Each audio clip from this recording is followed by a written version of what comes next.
Hey, you guys. Paul Lutheran here, the ordinary Lutheran North Country guy. And we are into our Get Wisdom Challenge, eh? It's August 1, maybe, that you're watching this. At least that's when when I'm coming on. And we are going to talk about Proverbs 1. And I'm going to read a special verse from there that that says this. It says, "The fear of the Lord is the beginning of knowledge. Fools despise wisdom and instruction." So there's a couple of things. You get the word wisdom, knowledge there, and wisdom and instruction. And if we read through Proverbs, we find that you hear knowledge, wisdom, instruction, prudence, understanding. They all kind of go together. Little differences in meaning, I think, but they all go together. And that's what we're being called to here. And this verse says, the fear of the Lord is the beginning of knowledge. There's another one somewhere in Proverbs that says, the fear of the Lord is the beginning of wisdom. Same idea. And then there's also in the Psalms a place where it says that.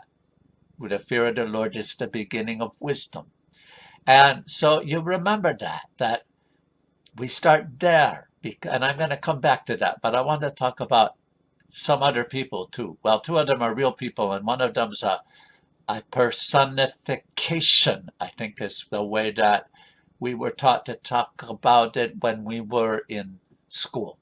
So, and I'll do the personification first. It's wisdom.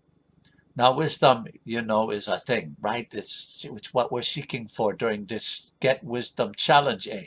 But the wisdom is in Proverbs, they personify wisdom as a lady, lady wisdom. And lady wisdom calls out to us, calls out to everybody, and says, come to me, I'll give you instruction, I'll help you grow in the way that you ought to grow. So here's an example for that. Wisdom, this is verse 20, shouts in the street, she lifts her voice in the square. At the head of the noisy streets, she cries out. At the entrance of the gates of the city, she utters her sayings. How long, you naive ones, will you love simplicity? And scoffers delight themselves in scoffing, and fools hate knowledge. And she goes on like that. And she's calling people. And wisdom is equal opportunity. You don't have to be real smart up here in terms of, your brain power in order to learn to be wise. In fact, it can get in the way because it can make you too proud in the wrong way. And then on the other hand, someone that's not so smart in terms of, like being able to do calculus or something like that, they will still become wise because they understand the fear of the Lord. So, for example, there's my Uncle Elmer. I can talk about him a little more freely now because he's been dead for a few years. My Uncle Elmer was a very smart man, could do calculus, could study Aristotle, whatever. But he did, we thought, some really stupid things. Do you ever know somebody like that? Really smart in the head and really stupid in the behavior. Well, that was the way it was sometimes with Uncle Elmer. And I'll probably talk about him again, because as I say, he's dead, so he can't get back at me. But then there's also my friend Peter. My friend Peter he can't do calculus. And he can't, he could maybe read Aristotle, but he wouldn't understand what he was reading. And I think they would say that my friend Peter is mentally handicapped, but he's wise. He's a not so smart guy in terms of the brain who does a lot of smart things. Now, how does that work? Because he understands the fear of the Lord. Because the fear of the Lord is the beginning of real knowledge and wisdom.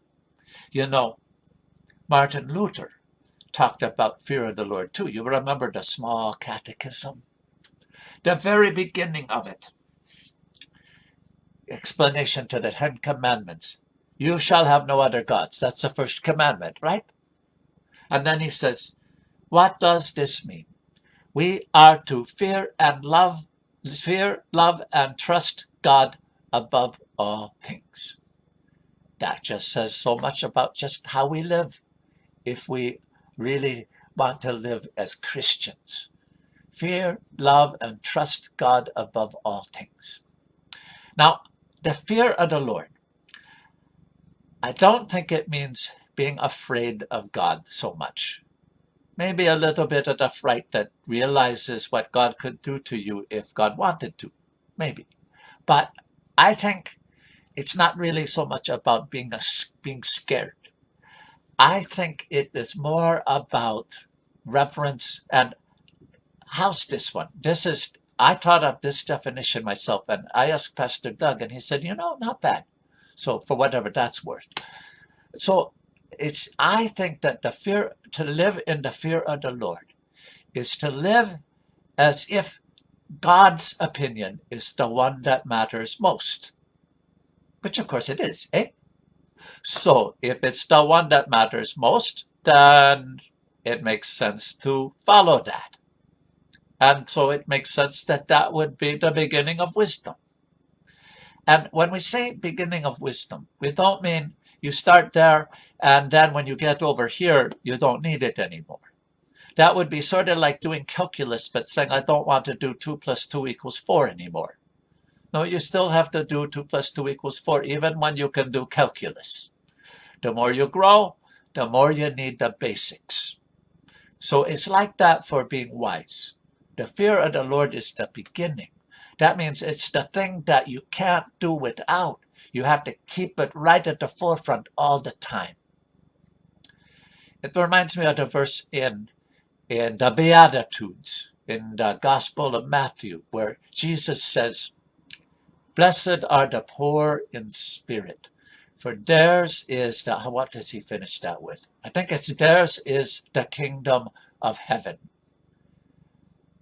The poor in spirit are the ones that know that they need something and they're crying out for it.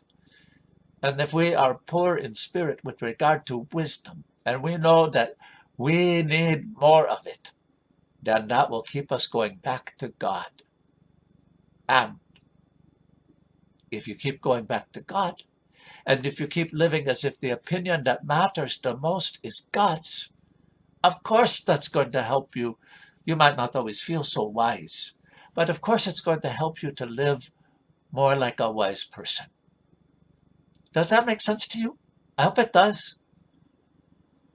Okay, good. It's good talking with you. Okay. There it is.